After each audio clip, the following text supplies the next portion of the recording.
Welcome back to Solar Technology Physics classes. Myself BN Singh from Solar Technology and today आज हम लोग physics के current electricity पर हम लोग चर्चा करेंगे। मैंने शुरू कर दिया है। इसके पहले भी एक क्लास मैंने लिया था जिसमें आप लोगों को मैंने बताया है कि इलेक्ट्रिक सर्किट क्या होता है, इलेक्ट्रिक करंट क्या होता है। मैं इसको फिर एक बार रिपीट करते हुए मैं बताना चाहता हूँ कि जब कोई भी सर्किट इलेक्ट्रिकल सर्किट में जब कहीं करंट प्रवाहित होती है, धारा प्रवाहित होती है, तो हम पाते हैं कि उसमें फ्लो ऑफ इलेक्ट्रॉन होता है। इसका मतलब ये हुआ कि इलेक्ट्रॉन फ्लो होता है और तो उसके साथ साथ जब वो निगेटिवली चार्ज पार्टिकल है उसके साथ कहीं प्रोटॉन ही फ्लो करता है, पॉजिटिवली चार्ज पार्टिकल करता है। तो हम क्या पाते हैं? हम पाते हैं कि electrical what is current, electricity, current क्या है, इलेक्ट्रिसिटी क्या है, सर्किट क्या है। तो मैंने पहले जो डिस्कशन किया है उसमें हमने डिस्कशन किया है कि इलेक्ट्रिकल सर्किट में एक रेजिस्टेंस है, एक इंडक्टेंस होता है, कैपेसिटेंस होता है। तो सर्किट में जहाँ करंट प्रवाहित हो रहा है उसमें पहला आ रहा था दो प्रकार के, उसमें हमें पैसिव और एक्टिव एलिमेंट्स, दो तरह के एलिमेंट्स मिले थे। एक्टिव एलिमेंट्स क्या था मैंने डिस्कशन किया था। एक्टिव एलिमेंट्स का मतलब होता है कि which supplies energy to the circuit, जैसे battery, cell.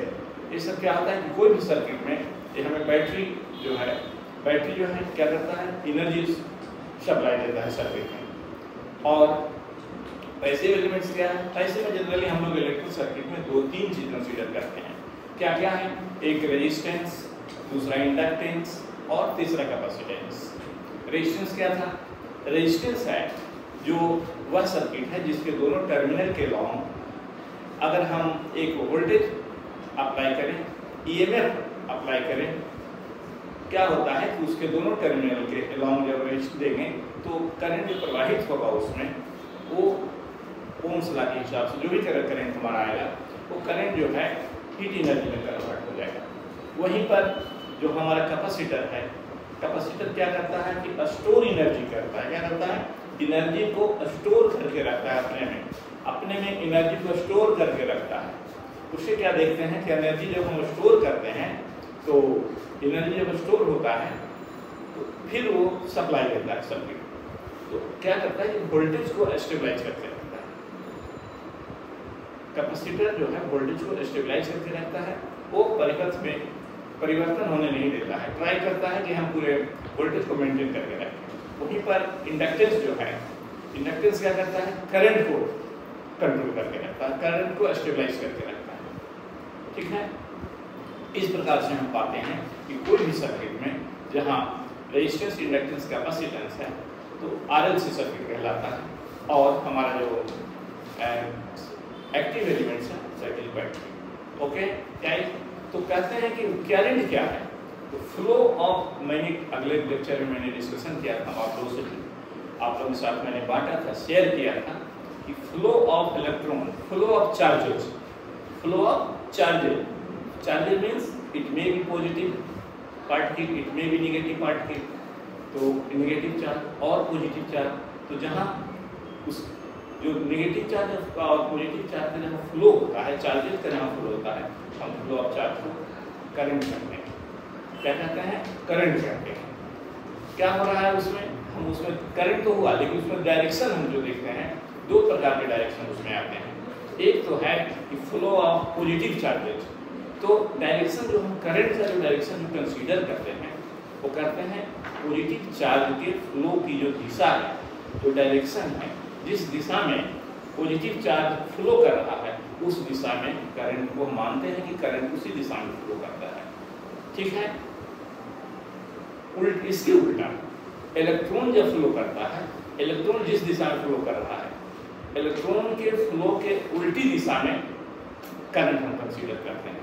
Flow of electron जहाँ हो रहा है, flow of electron is also called current, लेकिन डायरेक्शन जो है उल्टी दिशा में होता है। ठीक है, तो हम पाते हैं दोनों कंसीडर करते हैं। अब हम देख रहे हैं कि कंडक्टर, आज का जो हम लोग चर्चा जो हम लोग कर रहे हैं conductor, current in conductor. What is conductor? Conductor है क्या चीज? तो conductor is that material which conducts electricity, अर्थात वह सामान, वह मटेरियल जिसमें जो करंट को कंडक्ट करता है। कंडक्ट माने करंट जिससे प्रवाहित होता है। आप जानते हैं कि इंसुलेशन जनरली मटेरियल्स दो प्रकार के होते हैं, दो प्रकार के, तीन प्रकार के भी होते हैं। एक तो हुआ कंडक्टर जो करंट को कंडक्ट करता है, दूसरा जो करंट को कंडक्ट नहीं करता है। ऐसा ही मटेरियल्स आता है, उस मटेरियल को हम क्या बोलते हैं? इंसुलेटर। क्या बोलते हैं उसको? इंसुलेटर बोलते हैं। और तीसरा जो होता है दैट इज सेमीकंडक्टर, जो हम बाद में पढ़ेंगे। इंसुलेटर और सेमीकंडक्टर को बाद में पढ़ेंगे। सेमीकंडक्टर का मतलब होता है वह जिसके आउटर मोस्ट ऑर्बिट में 8 इलेक्ट्रॉन्स होते हैं। अब करंट हम पढ़ रहे हैं अभी, करंट इन कंडक्टर। तो कंडक्टर अभी जो हमारा आ रहा है वह दो प्रकार के कंडक्टर आ रहा है। क्या क्या आ रहा है? एक सोलिड कंडक्टर आ रहा है, सोलिड कंडक्टर, एक इलेक्ट्रोलाइट कंडक्टर। कंडक्टर जो इलेक्ट्रोलाइट है, जिसमें आप पढ़े होंगे कि जहाँ विद्युत विच्छेदन करते हैं पानी में एसिड डाल करके उसमें दो टर्मिनल डालते हैं, एक पॉजिटिव और एक निगेटिव, तो उसमें आप पाते हैं कि प्रोटॉन्स, पॉजिटिव आयंस जो है वो निगेटिव टर्मिनल की ओर जाता है, और निगेटिव जो है इसमें फ्लो ऑफ जो इलेक्ट्रॉन्स, जो फ्लो ऑफ चार्जेज जो होता है, दोनों होता है, पॉजिटिव भी होता है और निगेटिव भी होता है। पॉजिटिव जो चार्ज है वो निगेटिव की ओर, निगेटिव पोल की ओर जाता है, और निगेटिवली जो चार्ज है पॉजिटिव, ये होता है इलेक्ट्रोलाइट की कंडीशन में। बट जहाँ पर हम सॉलिड कंडक्टर लेते हैं, सॉलिड कंडक्टर का मतलब हुआ कि वह कंडक्टर जिसमें हमारा सॉलिड, जिसके बाहरी में जनरली क्या कंडक्टर के केस में क्या हो रहा है, चार्जेज वगैरह कोई भी आप एलिमेंट ले लीजिए, क्या लीजिएगा? एलिमेंट्स। या एलिमेंट्स के अंदर क्या आता है? दो आते हैं, एक तो कि एटम्स हो गए, एक मॉलिक्यूल्स हो गए। तो एटम्स एंड मॉलिक्यूल के केस में हम क्या पाते हैं? इलेक्ट्रिक करंट इन कंडक्टर से जब ले रहे हैं तो क्या क्या है? कंडक्टर्स आर दोज मटेरियल, वह मटेरियल है विच कंडक्ट्स इलेक्ट्रिसिटी। कंडक्टर्स दो प्रकार के होते हैं, सॉलिड कंडक्टर, नोट कर लीजिए इसको, solid conductors and electrolytic conductors. तो सॉलिड कंडक्टर्स के में क्या हो रहा है कि उसके आउटर मोस्ट ऑर्बिट में इलेक्ट्रॉन्स होते हैं, लेकिन एज ए होल जब आप कंसीडर करें तो देखिए क्या क्या हम पा रहे हैं उसमें। एटम एंड मॉलिक्यूल के केस में क्या हो रहा है कि एटम्स एंड मॉलिक्यूल्स में जो निगेटिवली चार्ज पार्टिकल है वह बाहरी कक्षा में रहता है, और न्यूक्लियाई में, न्यूक्लियाई मीन्स न्यूक्लियस में क्या रहा है? प्रोटॉन रहता है, यानी पॉजिटिवली चार्ज रहता है, और न्यूट्रॉन्स रहता है। आपने इलेक्ट्रॉनिक्स में ऐसा आपने पढ़ा होगा कि जहाँ कहीं भी इसको प्लस बोलते हैं, और बाहरी कक्षा में इलेक्ट्रॉन्स मूव करता है। इलेक्ट्रॉन्स क्या है? Electrons, electrons.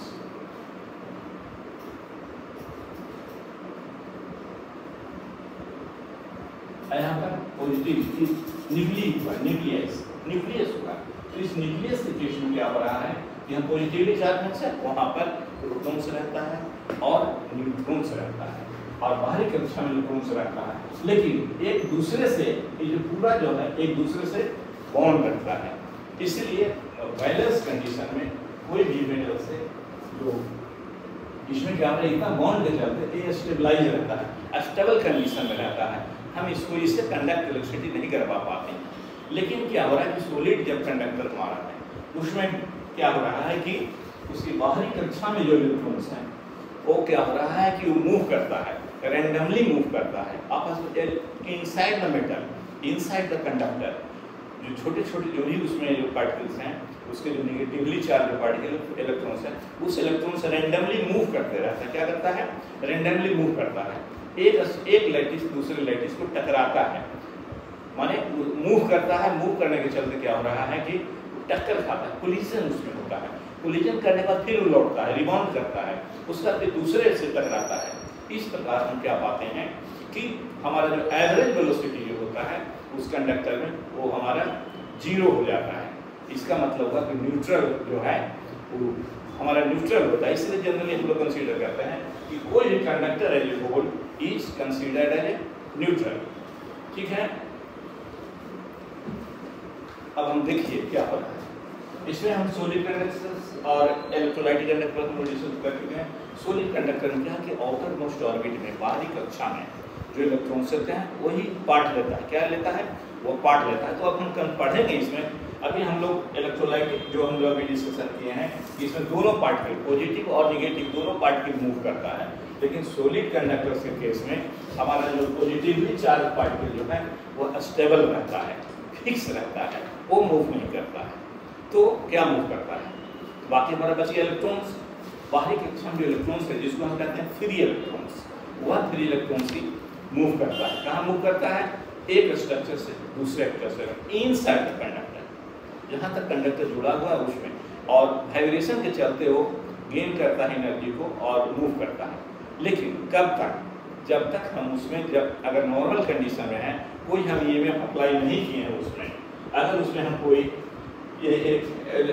बैटरी से अलग से हम वोल्टेज अप्लाई नहीं किए हैं तो that is in normal condition, that is in neutral condition.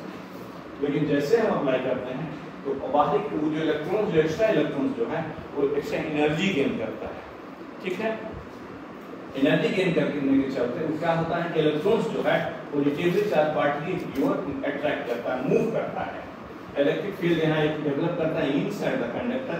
Battery से जोड़ने के बाद बैटरी मान लेंगे इलेक्ट्रोमोटिव इलेक्ट्रिक फोर्स जो है वो जिसका भी है, मैग्नीट्यूड भी है, ये अप्लाई कंडक्टर में अप्लाई जब करते हैं तो उसमें एक इलेक्ट्रिक फील्ड बनता है।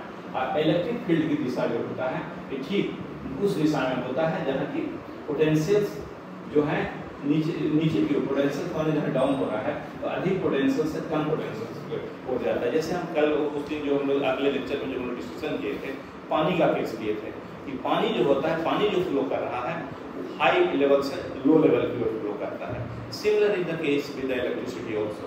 यहाँ पर जो करंट जो फ्लो कर रहा है ये हाई पोटेंशियल से लो पोटेंशियल की ओर जा रहा है, तो करंट की दिशा पॉजिटिव से निगेटिव की ओर हो रहा है।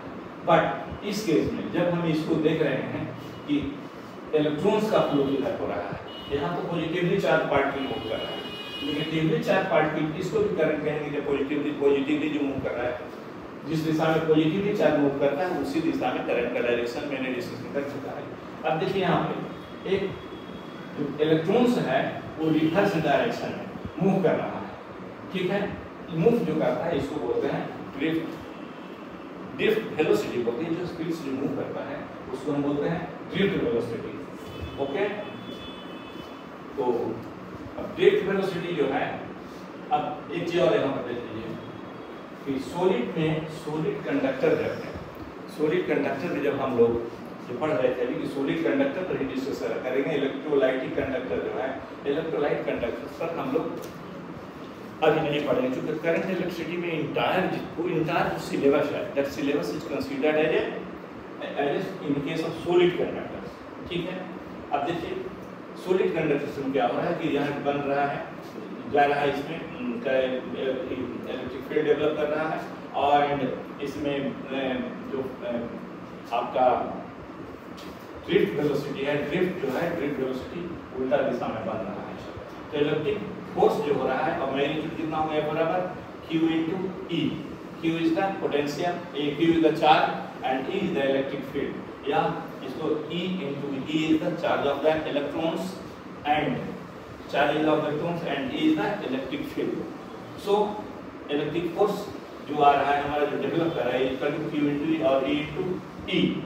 सो एक्सेलरेशन ऑफ मैग्नीट्यूड क्या हो रहा है यहाँ पर, एक्सेलरेशन ऑफ मैग्नीट्यूड जो बन रहा है, एक्सेलरेशन बराबर क्या होता है, जब आप पढ़े होंगे कि फोर्स का जो डेफिनेशन जब है, फोर्स पढ़े होंगे, फोर्स इक्वल टू क्या हो रहा है, फोर्स के बराबर हो रहा है हमारा मास इनटू एक्सेलरेशन। जब पढ़े हैं आप जानते हैं कि force is equal to mass into acceleration. ठीक है, मास इनटू एक्सेलरेशन। यहाँ देखिए force is equal to mass into acceleration, यहाँ भी सेम चीज हम कंसीडर कर रहे हैं, लेकिन यहाँ फोर्स इज इक्वल टू क्या है, फोर्स बराबर E into E is the what is small e? E is the charge on an electron and that is equal to E बराबर आप जानते हैं कितना होता है, स्मॉल e बराबर 1.6 into 10 to the power minus 19 coulomb. 19 coulomb होता है। And E is the electric field which has been created by applying a electromotive force or a voltage source. So E is equal to E bata M. Okay. And then come to this is the rate velocity का है। Relaxation time tau is the average time between the two successive collisions. मैंने हम लोग discussion कर रहे हैं अभी कि इनसाइड द कंडक्टर जो फ्री इलेक्ट्रॉन जो होता है वो टकराता है इनसाइड द स्ट्रक्चर, यहाँ से जाता है फिर बाउंड्री बाउंस करता है टकरा कर, फिर आगे बढ़ दूसरा आने जैसे बढ़ता है एक स्ट्रक्चर से दूसरा स्ट्रक्चर की ओर, उसका वेलोसिटी 0 हो जाता है, फिर स्टार्ट करता है और फिर टकराता है। ठीक है, फिर तो दो जो कंसिक्वेंट लगातार कंसिक्यूटिव जो उसका जो कोलिजन है, वो दो कोलिजन के बीच में जो टाइम लगता है उस टाइम को हम रिलैक्सेशन टाइम कहते हैं। And time is that time tau is that so relaxation time tau is the average time between the two successive collision। ठीक है, और वैल्यू जिसका होता है 10⁻⁻14 सेकंड्स के आसपास आता है, वैल्यू आता है। सो ड्रिफ्ट वेलोसिटी बराबर कितना हो गया? सो ड्रिफ्ट वेलोसिटी बराबर E into capital E tau बटा M। आप जानते हैं कि इसको याद करके रखेंगे एंड काफी आपको प्रॉब्लम सॉल्व आएगा। तो एक इसके बाद आप हम लोगों ने पिछले दिन भी डिस्कशन किया था, करंट में क्या हो रहा है, हमारा दिशा भी मिल रहा है, दिशा मिल रहा है, किस दिशा में फ्लो कर रहा है, तो पॉजिटिव चार्ज की जो दिशा है उस दिशा में करंट फ्लो करता है, करंट का दिशा मिल रहा है। What is current?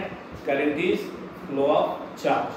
इसलिए कल हम लोग जो उस दिन पढ़े थे उसमें करंट बराबर क्या था? 1 एम्पियर।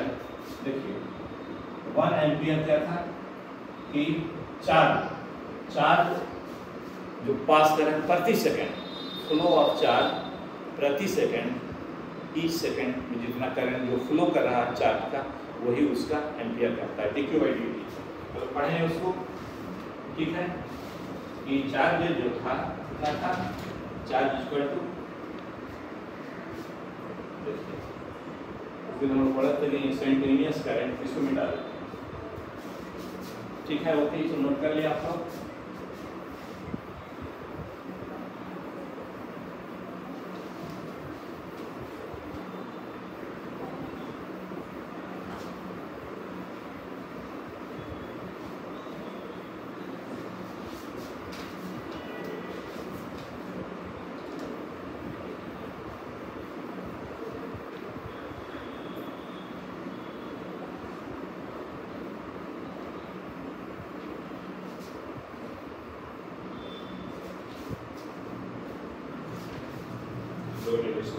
किया था चार्ज क्या बना था, तो charge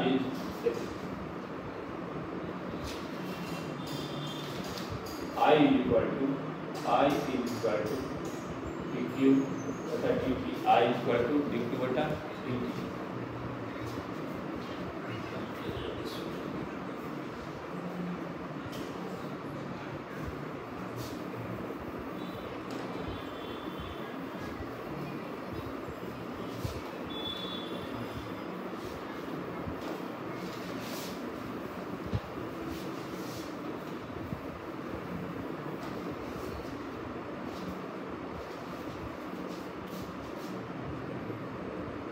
I equal to dq/dt.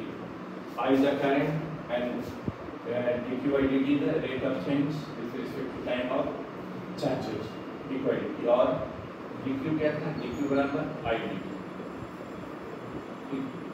ये हम लोग उस दिन पढ़े थे अगले लेक्चर में। ठीक है, इसमें हम लोग देखे थे कि इसमें तीन तरह का केस, तीन तरह का बन रखा है। कहते थे कि अगर आई हमारा अगर करंट कांस्टेंट है, या तो करंट कांस्टेंट रहेगा, ठीक है, अगर कांस्टेंट है तो चार्ज कैन बी, तो चार्ज हमारा कैसे मिल रहा है? dq बराबर डायरेक्ट हम एवरेज करंट से मल्टीप्लाई करेंगे टाइम को, टाइम इंटरवल कितना देर तक टाइम फ्लो किया उसको करेंगे। अगर गिवन कांस्टेंट, अगर उसके लिए था कि जब हमारा करंट इज कांस्टेंट है कि नहीं, करंट इज कांस्टेंट के लिए आपको याद होगा कि जब करंट कांस्टेंट था करंट कांस्टेंट था, देन I बराबर कितना, देन जहाँ करंट के निकाल लिए चार्जेस बराबर क्या था, dq बराबर I को गुना कर देंगे सीधा टाइम इंटरवल से, ठीक है। लेकिन करंट कांस्टेंट है, एक है कि करंट अगर हमारा वेरिएबल है, ठीक है, करंट जो है वेरिएबल है, वेरिएबल माने with respect to time change कर रहा है, ठीक है। उस समय हमारा कितना चार्ज हो रहा है, तो dq बराबर था integral I integral t1 to t2 या tn initial to final and I dt। जब वेरिएबल था तब, अब केस 3 था कि जब हमारा करंट जो है वेरीज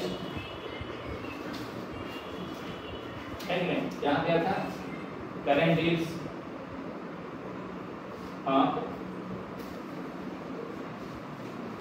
इसका करंट वेरिएबल हमारे is a function of time वगैरह, current is function of time, current हमारा जब फंक्शन ऑफ टाइम है उस केस में हमारा dq से चार्ज जो था I dt कर लेते हैं। और अगर वेरीज करना है, if current is varies, current varies उस समय जिस टाइम वेरीज कर रहा है टाइम, उसमें जो हम एक आपको याद होगा कि हम लोग निकाले थे कि अगर कहीं टाइम है इधर करंट और उसके बीच में, करंट के बीच में अगर टाइम दे रहा है करंट की तरह, ठीक है। तो मान लीजिए कि यहाँ पर एम्पियर, मान लीजिए 10 एम्पियर करंट जा रहा है और टाइम इज इक्वल टू 4 अरब सेकेंड, है कि नहीं। तो एरिया अंदर जो कर्व, इस कर्व के अंदर में जितना जो आ रहा है पूरा जो कर्व के अंदर में जो एरिया रहा है, वो एरिया हमारा चार्ज कर रहा था, है कि नहीं। तो dq बराबर कितना था, dq और डेल्टा की लिख सकते हैं आप, और डेल्टा की बराबर area under the curve, curve माने TA टाइम वर्सेस एम्पियर का जो कर्व है उसके बाद। तो एरिया इसमें हम निकाले थे, आपको याद होगा, हाफ इंटू बेस 4 इंटू 10 बराबर 40 20 बराबर 20 कूलम, 20 कूलम्स हम निकाल चुके थे ऑलरेडी। सो अभी हम लोग देख रहे हैं करंट डेंसिटी। उस दिन हम लोग पाए थे इसको, करंट जो है हमेशा जबकि उसमें दिशा है, किस दिशा में फ्लो करता है, चार्ज की दिशा में, पॉजिटिवली चार्ज की दिशा में करंट का डायरेक्शन होता है, या निगेटिवली चार्ज पार्टिकल उसका पॉजिटिव डायरेक्शन में होता है, ठीक है। लेकिन उसके बाद मैंने पढ़ा था कि करंट जो है current is not a vector quantity, it is a scalar quantity. Vector quantity क्या है, स्केलर क्वांटिटी क्या है, अब जानते हैं वेक्टर क्वांटिटी उसको कहते हैं which follow the law of parallelogram. Law of parallelogram जो है, अब पढ़े होंगे कि लॉ ऑफ पैरेललोग्राम जो है उसको जो फॉलो करता है, नहीं वही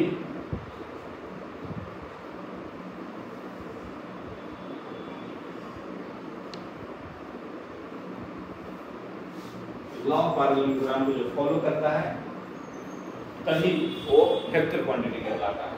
लेकिन यहाँ पर हमारा क्या है, जैसे मान लीजिए U है, D है, ठीक है, और ये हमारा रिजल्टेंट R है। तो R इक्वल टू कितना हो जाएगा, vector U plus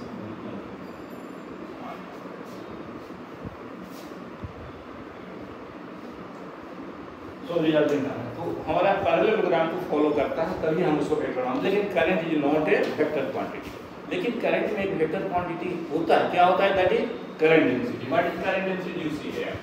current density क्या हुआ, मान लीजिए कि this one is the flow of current है, ये फ्लो कर रहा है, करंट की दिशा को निर्धारित करता है।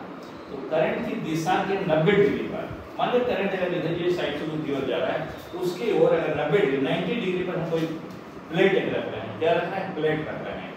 तो इस प्लेट के अलोंग इससे भी एरिया है, मान लीजिए एरिया ds है, तो उसके अलोंग जो करंट जो जा रहा है, इसमें कोई एक पॉइंट मान लीजिए P है, ठीक है।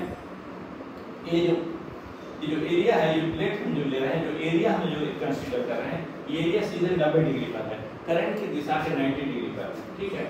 तो कहता है कि डेल्टा, अगर डेल्टा करंट जो फ्लो कर रहा है डेल्टा है, एवरेज करंट हमारा क्या होगा, एवरेज करंट डेंसिटी क्या होगा, current passing through the area per unit area, current passing through per unit area delta I by D S.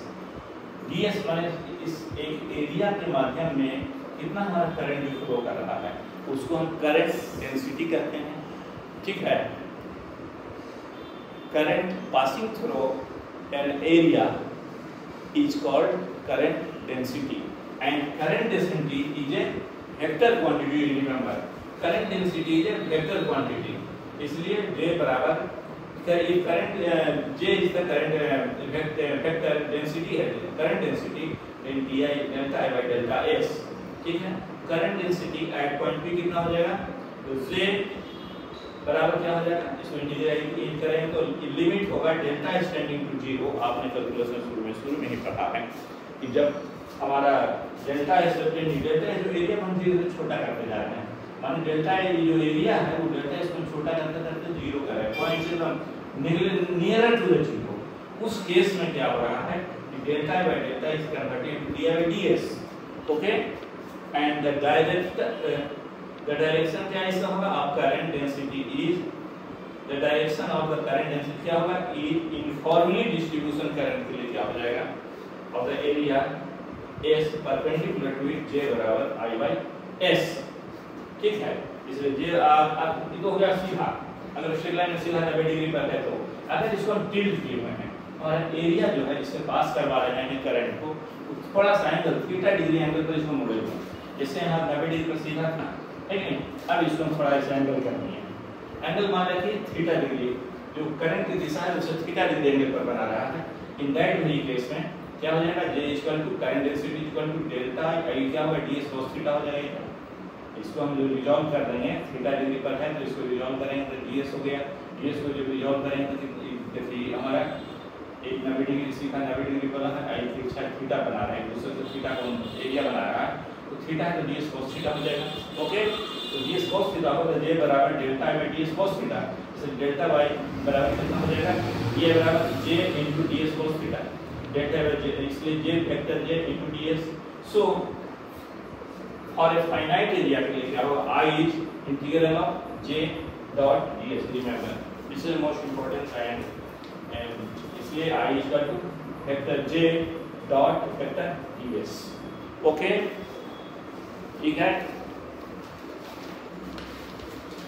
समझ में आई बात। इसलिए क्या कह रहे हैं कि current density is a vector quantity but current is not a vector quantity. You always remember current is never a vector quantity and only J is current density. Current density is a vector quantity. ठीक है, okay. फिर हम लोग next video फिर हम लोग मिलते हैं और उसमें हम लोग फिर डिस्कशन करेंगे फर्दर, ओम्स लॉ वगैरह के बारे में पढ़ेंगे। Till then thank you very much. आप सब्सक्राइब कीजिए, इसको पसंद आ रहा है अब इसको पढ़िए और मेहनत कीजिए। जो मैंने जो बता रहा है क्लास 10th के लिए है, क्लास 12th के लिए है, नीट के लिए है और जी के लिए, नीट के लिए, जी के लिए और 12th के लिए as well as class 10th के लिए इक्वली एप्लीकेबल है। इसलिए मैंने बेसिक से कंसीडर कर चला, आज मैंने उसको रिवाइज भी किया है। फिर हम लोग अभी आगे मिलते हैं फिर और उसमें हम लोग चर्चा करेंगे ओम्स लॉ के बारे में और further, okay. Till then thank you very much.